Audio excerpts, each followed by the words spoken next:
دوستو آپ جانتے ہیں کہ اذان کے وقت یہ جو کتے ہوتے ہیں کیوں بھونکتے ہیں؟ جب اذان ہوتی ہے تو ہمیں کیا سنائی دیتا ہے؟ اللہ اور اس کے رسول کا نام۔ دوستو کبھی آپ نے اذان کے الفاظوں پر کبھی غور کیا ہے کہ ان میں کون سا راز پوشیدہ ہے؟ کبھی آپ کے ذہن میں یہ سوال آیا ہے کہ حضرت محمد صلی اللہ علیہ وآلہ وسلم نے پوری عمر میں ایک بار بھی اذان کیوں نہیں دی تھی، اور اذان کے وقت کتے کیوں عجیب و غریب آوازیں نکالتے ہیں؟ یہ ویڈیو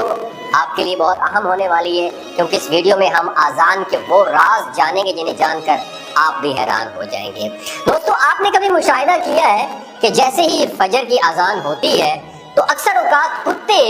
اذان کے ساتھ رونے جیسی آوازیں نکالنا شروع کر دیتے ہیں اور وہ آسمان کی جانب منہ کر کے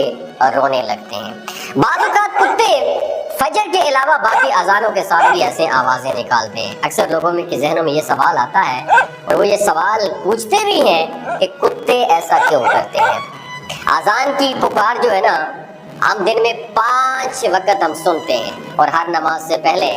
اذان کے ذریعے نماز کے لیے بلایا جاتا ہے ہمیں، اور اسلامی احکام میں سے سب سے اہم حکم ہے۔ اذان کی کیا اہمیت ہے، اس کی فضیلت کیا ہے، اور اس کا حیران کن معجزہ کیا ہے جو اللہ کی بڑائی اور عظمت کی طرف واضح دلیل ہے؟ سب سے پہلے اس کے بارے میں ہم سمجھنے کی کوشش کرتے ہیں۔ حضرت ابو ہریرہ رضی اللہ تعالیٰ عنہ فرماتے ہیں کہ رسول اللہ صلی اللہ علیہ وآلہ وسلم نے فرمایا کہ لوگوں کو پتہ چل جائے ان چیزوں کا، یعنی فضائل و برکات کا، جو اذان اور صف اول میں ہے، اور لوگوں کو ان کو اگر حاصل نہ کر سکے لوگ اور قرآن اندازی کی ضرورت پیش آ جائے تو یہ اس کے لیے بھی لوگ ریڈی ہو جائے۔ دوستو کئی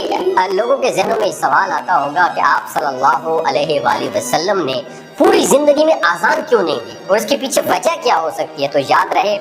کہ اللہ تعالیٰ نے نبی کریم صلی اللہ علیہ وآلہ وسلم کی خاطر اس کائنات کو پیدا فرمایا، اور اللہ تعالیٰ نے کائنات کی ہر چیز کو آپ کے تابع، آپ کا مطیع بنایا۔ آپ صلی اللہ علیہ وآلہ وسلم کو اللہ تعالیٰ نے بے شمار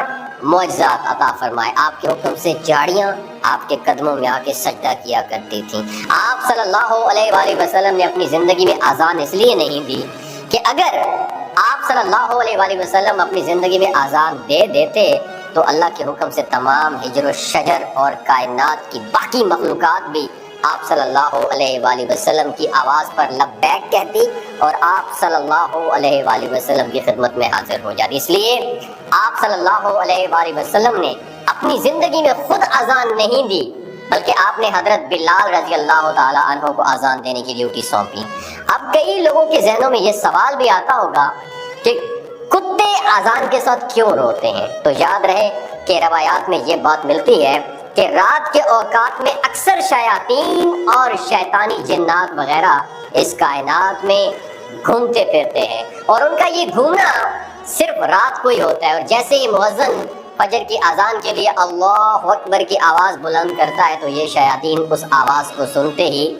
دوڑ لگا دیتے ہیں، بھاگنے لگتے ہیں، اور جب یہ بھاگ رہے ہوتے ہیں تو کتے ان کو دیکھتے ہیں اور ان کو دیکھ کر ایسی آوازیں نکالتے ہیں جیسے رو رہے ہیں۔ اور شیطانوں کے یوں بھاگنے کا ذکر ایک حدیث میں بھی آیا ہے کہ مؤذن جب اذان دیتا ہے تو اس کی آواز سن کر شیطان بھاگتا ہے۔ یاد رہے دوستوں کہ انسانی نظر سے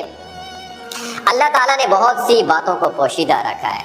لیکن بعض جانوروں میں یہ طاقت رکھی ہے اللہ تعالیٰ نے کہ وہ ان چیزوں کو بھی دیکھ سکتے ہیں۔ مثلاً عذاب قبر کی بات کی جائے تو اس کے بارے میں بھی روایت ہے کہ مردے کی چیخ و پکار کی آواز کو اللہ کے علاوہ باقی مخلوقات بھی سن سکتے ہیں، اور کتا بھی انہی جانوروں میں سے ایک ہے جو کہ جنات کو اور شیاطین کو دیکھتا ہے، اس لیے یہ ان کو دیکھ کر ایسی آوازیں نکالتے ہیں۔ دوستو علامہ ابن جوزی رحمۃ اللہ علیہ فرماتے ہیں کہ اگر کوئی شخص یوں کہے کہ شیطان اذان کی آواز سن کر کیوں بھاگ جاتا ہے، اور نماز میں شیطان ہمارے ساتھ کیوں ہوتا ہے، حالانکہ نماز میں قرآن پاک کی تلاوت بھی ہوتی ہے۔ دوستو تو اذان میں دین اسلام کے ظہور اور حق کے غالب ہونے کی طرف اشارہ ہوتا ہے، اور مؤذن اذان دیتے وقت عموماً غافل نہیں ہوتا۔ اذان ایک ایسی عبادت ہے جس میں ریاکاری نہیں، اور ان امور کی وجہ سے شیطان غصے سے آگ ببولا ہو کر بھاگتا ہے، اور نماز میں نفس جو ہے انسان کا وہ حاضر ہوتا ہے، شیاطین کے لیے وسوسوں کا دروازہ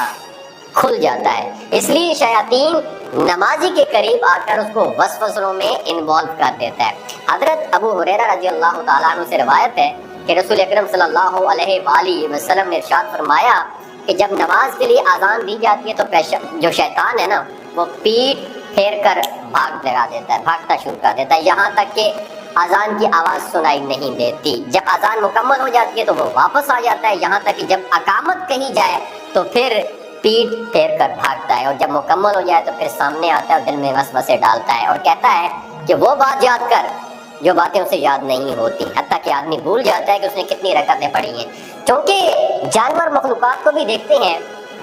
جنہیں ہم نہیں دیکھ سکتے، جو نور ہوتے ہیں نا وہ مخلوقات کو بھی دیکھ سکتے جو انسان نہیں دیکھ پاتے۔ یوں ہی کتے کی بات کی تو کتے اذان کے وقت شیطان کو دیکھتے ہوئے بھاگتے ہوئے دیکھتے ہیں اور عجیب و غریب آوازیں نکالتے ہیں جیسے کہ رو رہے ہیں۔ اور یہ بھی یاد رہے کہ کتوں کا رونا یا بھونکنا کوئی تشویش کی بات نہیں ہے، بلکہ اس سے پریشان ہونا اور یہ سمجھنا کہ کچھ برا ہونے والا ہے تو یہ توہم پرستی ہے، جو کہ شرعاً غلط بات ہے۔ اللہ تعالی ہم کو اذان سننے اور 5 وقت نماز پڑھنے کی توفیق عطا فرمائے اور قرآن کو پڑھنے اور سمجھنے کی توفیق عطا